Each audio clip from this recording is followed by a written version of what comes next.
जय माँ भवानी, जय माँ दुर्गे। माँ के पवित्र दिन चल रहे हैं और इस समय लोग पूजा पाठ करने में बहुत व्यस्त हैं। हर तरह की पूजा पाठ करके किसी भी तरह से माँ को प्रसन्न करने में लगे हुए हैं। ऐसे ही इसी क्रम में बहुत से लोग अपने घर में धुनी करते हैं। धुनी मतलब धुआं करते हैं, संध्या काल में करते हैं। ज्यादातर लोग संध्या काल में धुआं करते हैं, धुनी करते हैं, जिससे कि उनका घर पवित्र हो सके और माँ प्रसन्न होकर के उनके घर में वास करें, उन्हें आशीर्वाद दें। लेकिन इस धुनी में एक सतर्कता रखनी चाहिए। वो सतर्कता क्या है? सबसे पहले आप ये जानिए कि आपको धुनी में क्या क्या यूज करना है, क्या क्या डालना है और क्या नहीं डालना है।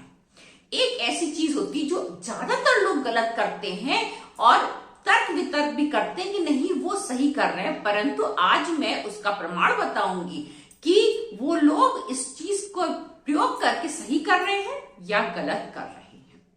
नमस्कार दोस्तों, मैं अंजलि सक्सेना एक बार पुनः स्वागत करती हूँ आपका एक नई वीडियो। आज का विषय है कि जो हम धुनी करते हैं संध्या काल में, उसमें हमें क्या लोबान का और गुगुल का प्रयोग करना चाहिए या नहीं करना चाहिए, दोनों का प्रयोग करना चाहिए या किसी एक का प्रयोग करना चाहिए और किसका प्रयोग नहीं करना चाहिए। आज का विषय बहुत इंपॉर्टेंट है। आप लोग बहुत सी गलती करके अपने घर में नकारात्मक ऊर्जा को प्रवेश करवा देते हैं बजाय सकारात्मक ऊर्जा के। इसलिए वीडियो को अंत तक सुनिएगा और फिर समझ करके आप खुद निर्णय लीजिएगा कि आपको करना क्या है। देखिए, सर्वप्रथम ये जानते हैं कि जो लोबान होता है, लोबान कहाँ मिलता है? लोबान भारत में पैदा नहीं होता है, इंडोनेशिया की साइड में होता है। एक वृक्ष होता है, उस वृक्ष वो वहीं पैदा होता है और उस वृक्ष को जब हम काटते हैं तो उसमें से कुछ तरल पदार्थ निकलता है, वो तुरंत जम जाता है, वो ही होता है लोबान। अब ऐसा माना जाता है कि जब पूर्व काल में सनातन धर्म भारत में था तो भारत के जो सनातन देवी देवता थे, उनका जो युद्ध चलता था, वो राक्षस लोग जो हैं वो इंडोनेशिया साइड में वास करते थे, तो वो तो दुश्मन हो गए। अब वहां के निकले वृक्ष की जो धुनी वो लोग करते थे, तो वो आपके लिए कैसे सही हो सकती है? सर्वप्रथम ये समझिएगा, जो गुगुल होता है वो अलग चीज होती है और लोबान अलग चीज होती है। अब बहुत से लोग ये भी कहते हैं कि मुस्लिम धर्म में इसका प्रयोग बहुत धड़ल्ले से किया था, तो हम क्यों नहीं कर सकते? थोड़ा सा ये मैं बात बोल रही, कोई बुरा ना माने, किसी प्रकार का इस पे इशू ना क्रिएट करे, परंतु वो लोग कहाँ करते हैं? क्या वो देवी देवताओं को पूजना में करते हैं? नहीं, कब्रों के ऊपर करते हैं, जिन जिन्नात को बुलाने के लिए करते हैं। क्या देवी देवताओं को बुलाने के लिए करते हैं? कदापि नहीं करते हैं। तो आप इसके फर्क को समझिए। जो तंत्र शास्त्र, बहुत से लोग ये भी कहते हैं कि बहुत से बड़े बड़े जो मंदिर हैं वहां पर भी इसका प्रयोग होता है। हनुमान जी के कुछ मंदिर हैं, कुछ देवी के मंदिर हैं, कुछ शंकर जी के मंदिर हैं जहां इसका प्रयोग होता है। तो वहां पर जो है, जो मेन देवी देवता है, उनके साथ में ऐसी शक्तियों की भी स्थापना हुई होती है जिनको प्रसन्न करने के लिए इसका प्रयोग किया जाता है। तंत्र शास्त्र में इसका वर्णन मिलता है। इसको श्याम धुनी कहा जाता है और ये श्याम धुनी कहाँ की जाती थी? शमशान घाटों में की जाती थी। इसको श्याम धुनी कहा जाता है। शमशान घाट में आप नकारात्मक ऊर्जाओं को, आप जो है वो प्रेत आत्माओं को प्रसन्न करने के लिए, उनको वश में करने के लिए, अपनी साधना को पूर्ण करने के लिए इसका प्रयोग करते थे।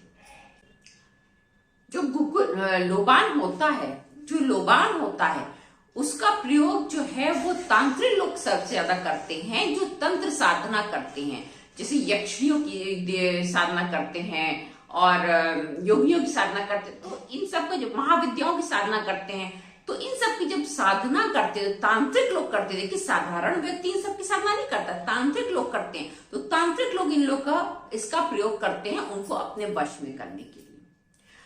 जब एक साधारण व्यक्ति जो देवी देवताओं को, अपने पितरों को प्रसन्न करने के लिए पूजा कोई करता है और अगर वो लोबान जला देता है, तो सारे पितृ, विशेषकर पितृ, आपसे नाराज होकर चले जाते हैं और देवी देवता वहां वास नहीं करते।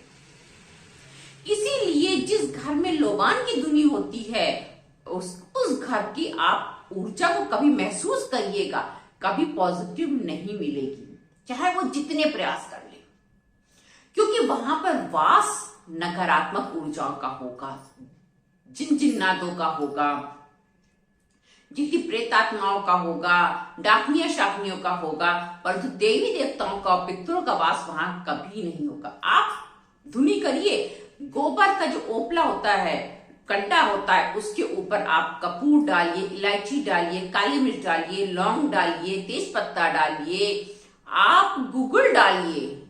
गुगल आपके लिए सही है, आप वो यूज करिए, लेकिन आप जो है लोबान का प्रयोग कदापि अपने घर में ना करें। ये तंत्र शास्त्र में लिखा हुआ है, तांत्रिकों द्वारा प्रयोग किया जाता है नकारात्मक ऊर्जाओं को अपने वश में करके काम करवाने के लिए। जैसे कभी किसी के यहां कहा जाता है कि इसके ऊपर कोई ऊपरी बाधा है, तो वो क्या करते हैं, वो लोग क्या करते हैं, अगर तांत्रिक को आप कभी बुलाएंगे तो वो लोबान की धुनी करेगा।